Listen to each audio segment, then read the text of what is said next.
ইউনূসের সমস্ত গোপন তথ্য ফাঁস, ভয়ঙ্করভাবে পতন হতে চলেছে আজকে রাতেই ডক্টর ইউনূসের। বিস্তারিত জানতে ভিডিওগুলো দেখতে থাকুন। চারিদিকে আলোচনা হচ্ছে, সামাজিক যোগাযোগ মাধ্যমে লেখালেখি হচ্ছে এবং আলোচনা যখন তীব্র অবস্থানে চলে গেছে, নানাভাবে বিশ্লেষণ চলছে। যে কোনো অন্তর্বর্তীকালীন সরকার, যে কোনো তত্ত্বাবধায়ক সরকার সর্বদা তার নিষ্ক্রমণ পদ্ধতি সম্বন্ধে চিন্তা করা উচিত। আমাদের বাংলাদেশের অন্তর্বর্তীকালীন সরকার তিনি পদত্যাগ করতে যাচ্ছে, ইভেন তিনি সেফ এক্সিট নিতে বাধ্য হচ্ছে। কিংবা আইন উপদেষ্টা আসিফ নজরুলও বলেছেন যে অপেক্ষা করেন, কিছুদিনের মধ্যে নির্বাচনের তারিখ ঘোষণা। দর্শক আসসালামু আলাইকুম। আজকের ভিডিওটি খুবই গুরুত্বপূর্ণ, অত্যন্ত স্পেশাল। ভিডিওটি সম্পূর্ণ দেখবেন। সম্মানিত দর্শক মণ্ডলী, দেশের চলমান অবস্থা বেশি একটা ভালো না, আপনারা সকলেই জানেন। এর মধ্যে ডক্টর মোহাম্মদ ইউনূসের বাসভবন ঘেরাও করেছে বাংলাদেশের সাধারণ জনগণ এবং শিক্ষার্থীরা। প্রিয় দর্শক, নির্বাচনকে কেন্দ্র করে, নির্বাচনের ঘোষণাকে কেন্দ্র করে ডক্টর ইউনূস কি করতে চাচ্ছে, অবশেষে ডক্টর ইউনূসের সমস্ত গোপন তথ্য ফাঁস হয়ে গেছে। প্রিয় দর্শক, ভয়ঙ্করভাবে পতন হতে চলেছে ডক্টর ইউনূসের। যাই হোক, আজকের এই ভিডিওটি দেখলেই আপনারা সমস্ত কিছু বুঝতে পারবেন এবং জানতে পারবেন। তো বেশি কথা না বাড়িয়ে আমরা মূল ভিডিওতে চলে যাই। আপনারা মনোযোগ সহকারে বিস্তারিত ভিডিওগুলো সম্পূর্ণ দেখতে থাকুন। চারিদিকে আলোচনা হচ্ছে, সামাজিক যোগাযোগ মাধ্যমে লেখালেখি হচ্ছে এবং আলোচনা যখন তীব্র অবস্থানে চলে গেছে, নানাভাবে বিশ্লেষণ চলছে, তখন গণমাধ্যম সেই ব্যাপারটা যখন তুলে আনে এবং আলোচনার বিষয়বস্তু তৈরি করে, গণমাধ্যম যখন তার সংবাদের শিরোনাম করে, তখন বুঝতে হবে যে বাংলাদেশে যে মুহূর্তে আলোচিত হচ্ছে বাংলাদেশের গণমাধ্যম স্বাধীনতা ভোগ করছে না, বাংলাদেশের গণমাধ্যমকে সরকার নিয়ন্ত্রণ করার চেষ্টা করছে, সেই সময়ে এসেও যখন গণমাধ্যম এরকম বার্তা দিতে চায় যে জুলাই যে সনদ, সেই সনদে যে মতদ্বৈততা তৈরি হয়েছে, মতভিন্নতা তৈরি হচ্ছে, সেটা মূলত নির্বাচন পিছিয়ে দেওয়ার ষড়যন্ত্র, তখন ব্যাপারটাকে খুবই গুরুত্ব সহকারে বিবেচনা করার প্রয়োজন রয়েছে। কি বলছে গণমাধ্যম? আদতেই জুলাই সনদ নিয়ে যে বিরোধপূর্ণ অবস্থা তৈরি হয়েছে, সেটার মাধ্যমেই কি নির্বাচন পিছিয়ে দেওয়ার সর্বশেষ কৌশল অবলম্বন করা হচ্ছে? নির্বাচন পিছিয়ে দেওয়ার আয়োজন চলছে কিনা? জুলাই সনদকে নিয়ে যে মতবিরোধ দেখা দিয়েছে, সেটাকেই নির্বাচন পিছিয়ে দেওয়ার সর্বশেষ কৌশল হিসেবে ধরে নেওয়া হচ্ছে কিনা, সেরকমভাবে একটা প্রশ্ন উত্থাপন হয়েছে গণমাধ্যমে। গণমাধ্যম বাংলা নিউজ 24 এটা নিয়ে একটা পর্যালোচনামূলক একটা রিপোর্ট করার চেষ্টা করেছে। তারা শিরোনাম করেছে, যেটা শিরোনামটা দেখে নিতে পারেন। সেখানে তারা বলছে জুলাই সনদে মতপার্থক্য, নির্বাচন পেছানোর কৌশল। তারা কিন্তু কোনো মানে জিজ্ঞাসাবাদ চিহ্ন, বিস্ময় চিহ্ন কোনো কিছুই ব্যবহার করেনি। তার মানে হচ্ছে তারা কনফিডেন্টলি বলছে যে এটা নির্বাচন পেছানোর কৌশল। নির্বাচন পেছানোর কৌশল কেন? আমরা সারা দেশে নানা ধরনের অস্থিরতা দেখছি। কুমিল্লার মুরাদনগরে আসিফ মাহমুদ সজীব ভুঁইয়া ভার্সেস বিএনপি, গতকালকে মারামারি হয়েছে, বেধড়ক পিটানোর ঘটনা ঘটেছে। আগের দিন আমরা আসিফ মাহমুদ সজীব ভুঁইয়ার পদত্যাগ চেয়ে বিক্ষোভ মিছিল দেখেছি। এদিকে মাহফুজ আবদুল্লাহর ফেসবুক পোস্টকে কেন্দ্র করে এনসিপি এবং সরকারকে বিব্রতকর বিতর্কিত অবস্থায় ফেলতে শুনেছি। আসিফ নজরুল যখন পাকিস্তানি গণহত্যা পক্ষে এক ধরনের মতামত ব্যক্ত করে বিপদে পড়ে সেই মতামতের জন্য দুঃখ প্রকাশ করছেন। সব মিলিয়ে একটা অস্থির পরিবেশ। এর আগে আমরা গোপালগঞ্জের পরিস্থিতি নিয়ে আলোচনা হতে দেখলাম যে গোপালগঞ্জের পরিস্থিতিটা এনসিপির অ্যারেঞ্জ করা পরিস্থিতি। তারা নিশ্চিত ছিল যে তারা উস্কানিমূলক বক্তব্য দিলে গোপালগঞ্জে হামলার ঘটনা হবে এবং সেটাকে কাজে লাগিয়ে নির্বাচন পেছানোর আয়োজনটা যেন করা যায়, উশৃঙ্খল পরিবেশে কিভাবে নির্বাচন সম্ভব সেই কথাগুলো যেন বলা যায়, সেরকম আলোচনাও কিন্তু আমরা সমাজে শুনেছি। কিন্তু এবার জুলাই সনদের খসড়া যখন সরকার রাজনৈতিক দলগুলোর মধ্যে বিতরণ করলো, তখন আবার নতুন করে বিতর্ক তৈরি হলো। বিএনপি এই সনদের পক্ষে মোটামুটি অবস্থান ব্যক্ত করেছে। বিএনপি বলেছে এটা মানা যায়, মানার মতো, কিন্তু এনসিপি পরিষ্কার বলে দিয়েছে এটা আমরা গ্রহণ করব না। জামাত বলে দিয়েছে যে এটা বিপজ্জনক। সরকার যেটা বলেছে এটা বিপজ্জনক।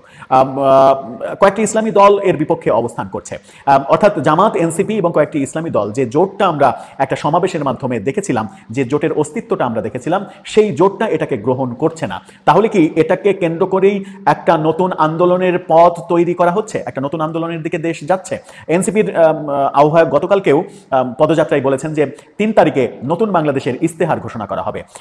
আক্তার হোসেন, যিনি এনসিপির সদস্য সচিব, তিনি বলেছেন জুলাইয়ের ঘোষণাপত্র জুলাই মাসেই বাস্তবায়ন করতে হবে। সেই ক্ষেত্রে তো আর তো সময় নেই, আজকেই জুলাই মাসের শেষ দিন, আজকের মধ্যে বাস্তবায়ন করা সম্ভব নয়। তার মানে হচ্ছে যে জুলাইয়ের ঘোষণাপত্র 3 তারিখে শহীদ মিনার থেকে এনসিপি ঘোষণা করতে পারে এবং সেটার পরিপ্রেক্ষিতে এরকম ঘোষণা উঠতে পারে যে আমাদের ঘোষিত এটা বাস্তবায়ন না হওয়া পর্যন্ত আমরা শহীদ মিনার থেকে সরব না, আমরা শহীদ মিনার থেকে উঠব না। তাহলে তো পরিস্থিতিটা পাল্টে গেল। পরিস্থিতি পাল্টে যখন যাবে, তখন সরকার এটা মানতেও এক ধরনের বাধ্য হবে, আবার মানতেও পারবে না বিএনপির অমতের কারণে। এরকম দ্বৈত অবস্থানে চলে যাবে সরকার। কোনটা সিদ্ধান্ত নেবে? একটা মানে জঘন্য রকমের একটা অস্থিতিশীল পরিবেশ তৈরি হতে পারে। আবার আমরা গতকালকে বিএনপির এক নেতা চেয়ারপারসনের উপদেষ্টাকে বলতে শুনেছি যে ফেব্রুয়ারির পরে নির্বাচন করার চেষ্টা করলে কিংবা ফেব্রুয়ারির মধ্যে নির্বাচন না হলে এই সরকার থাকবে না। তার মানে হচ্ছে যে বিএনপির তরফ থেকেও নির্বাচন না হলে এক ধরনের আন্দোলনের হুমকি রয়েছে। বিএনপি সম্ভবত সেই আন্দোলনের দিকে যাবে না কিংবা যেতে পারবে না, সেরকমটাই তাদের বিভিন্ন আচরণে মনে হয়েছে শীর্ষ নেতাদের।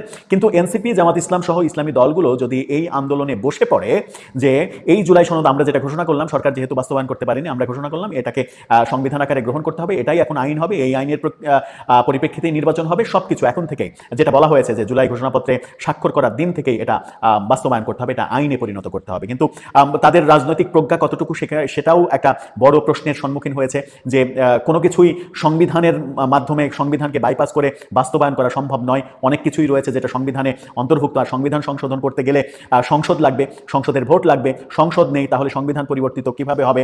একমাত্র উপায় আছে জরুরি অবস্থা জারি করে সংবিধান ফেলে দিয়ে অন্যভাবে দেশ চালানো, বিপ্লবী সরকারের দেশ চালানো। কিন্তু বিপ্লবী সরকারও গঠিত হয়নি গত বছর যখন এই সরকার গঠিত হয়। সুতরাং বহু সংকট রয়েছে। সংসদ ছাড়া সংবিধানের সাংবিধানিক যে বিষয়গুলো, সেই বিষয়গুলো কাটাছেড়া করার মতো কোনো ওয়ে নেই। এই ওয়ে যখন নেই তখনই একটা পরিস্থিতি সৃষ্টি হবে যে আমরা সংবিধান মানি না, যে কথাটা বারবার বলা হচ্ছিল যে এই মুজিববাদী সংবিধান আমরা মানি না, এটা ছুঁড়ে ফেলতে হবে, এটার কবর রচনা করে আমরা নতুন সংবিধান তৈরি করব। সেই পথেই যখন যাওয়ার অভিপ্রায় ব্যক্ত হবে এবং একটা জায়গায় বসে পড়া, যেটা আমরা এর আগে দেখেছি আওয়ামী লীগকে নিষিদ্ধ করার দাবিতে শাহবাগে তারা বসে পড়েছিল, তারা যমুনার সামনে বসে পড়েছিল এবং 2 দিনের মধ্যেই সরকার আওয়ামী লীগের কার্যক্রম নিষিদ্ধ করে দিয়েছিল। এরকম পরিস্থিতি আবারও তৈরি হতে পারে এবং সেই পরিস্থিতি তৈরি হলে সত্যি সত্যি নির্বাচন পিছিয়ে যাবে, নির্বাচনের দিকে যাওয়া হবে না। এবং এমন পরিস্থিতিও হতে পারে যদি আন্দোলনটা দ্বিমুখী হয়, যে এনসিপি জামাতের নেতৃত্বে একটা আন্দোলন হচ্ছে, বিএনপির নেতৃত্বে আরেকটা আন্দোলন হচ্ছে, দ্বিমুখী যদি আন্দোলন হয় তাহলে পরিস্থিতি সহিংসতার দিকে যাবে।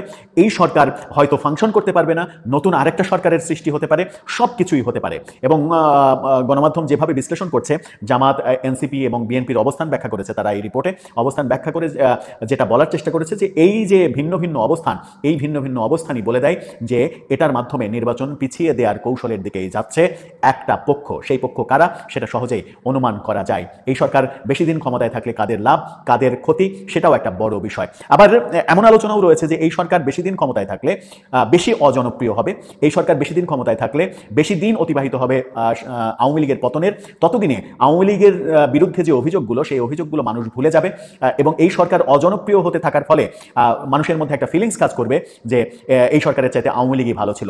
সেই ফিলিংসের কারণেই আওয়ামী লীগের জনপ্রিয়তা বাড়বে, এই সরকারের জনপ্রিয়তা কমবে এবং সেই ক্ষেত্রে আওয়ামী লীগেরও এক ধরনের লাভ হবে যদি নির্বাচন পিছিয়ে যায়। এই আলোচনাও অনেকে করেন। কোন আলোচনাটা বাস্তবসম্মত, কোন আলোচনাটা সত্য, কোন আলোচনাটা আদতে বাস্তবায়িত হবে সেটা হয়তো সময়ই বলে দেবে। তবে বর্তমান পরিস্থিতি যেটা বলছে সেটা হচ্ছে 3 তারিখের পরে, আগস্টের 3 তারিখের পরে রাজনৈতিক পরিস্থিতি অস্থিরতার দিকেই যেতে চলেছে। যে আলোচনাটা হচ্ছিল পুলিশের বিশেষ সতর্কতা, যে আওয়ামী লীগ ফিরে আসছে, আওয়ামী লীগ বিভিন্ন জায়গায়, আমার দেশ পত্রিকা দেখলাম যে আওয়ামী লীগ সম্পর্কে তারা রিপোর্ট করেছে যে বিভিন্ন জায়গায় আওয়ামী লীগ ট্রেনিং নিচ্ছে, ভারতেও নাকি ট্রেনিং নিচ্ছে। এই ধরনের ফালতু গুজব আলোচনার আসলে কোনো ভিত্তি নেই, কারণ আওয়ামী লীগ ওই শক্তি সঞ্চয় করতে পারেনি যে তারা গেরিলা ট্রেনিং নেবে, ট্রেনিং নিয়ে তারা এক ধরনের বৃষ্টি পরিবেশ তৈরি করবে। সেরকম শক্তি, রাজনৈতিক শক্তি এখনো আওয়ামী লীগ ফিরে পেয়েছে বলে আমি অন্তত মনে করি না। সুতরাং যদি বিভেদ তৈরি হয়, যদি সংঘাত তৈরি হয়, তাহলে আওয়ামী লীগ বাদ দিয়ে যে পক্ষগুলো আছে সেই পক্ষগুলোই 2-3টা ভাগ হয়ে যায়, আবারও একটা সংঘাতময় পরিস্থিতি, আবারও একটা বিভেদের রাজনীতি তৈরি হবে। সেখানে এই সরকারের পতন হওয়ার ঘটনাও ঘটতে পারে, নতুন আরেকটা তত্ত্বাবধায়ক সরকারের আগমন হতে পারে, যে আলোচনাটা বহুজন বহুভাবে বলার চেষ্টা করেছেন, অনেক কিছুই হতে পারে। আমাদের বাংলাদেশের অন্তর্বর্তীকালের সরকার তিনি পদত্যাগ করতে যাচ্ছে, ইভেন তিনি সেফ এক্সিট নিতে বাধ্য হচ্ছে, কিংবা তার যেই কমিটি আছে বা বর্তমান বাংলাদেশের অন্তর্বর্তীকালের সরকারের যেই মেম্বার্স গুলো আছে, তারা সকলেই মিলে অন্তর্বর্তীকালের সরকার প্রধান মোহাম্মদ ডক্টর ইউনূসকে ওনাকে চাপ দিচ্ছে, ইভেন উনি কিভাবে সেফ এক্সিট নিতে পারে অতি দ্রুত, সেটার আরো একটি ম্যাটোক্লাস ডিজাইন বর্তমান বাংলাদেশে সাজাচ্ছে। কিন্তু এই অন্তর্বর্তীকালের সরকার কেনই বা তিনি সেফ এক্সিট খুঁজছে, বা তার যারা নাকি সদস্য বা তার সহযোদ্ধারা, তারা কেনই বা ডক্টর ইউনূসের জন্য সেফ এক্সিট খুঁজছে অতি দ্রুত? রিজন কি?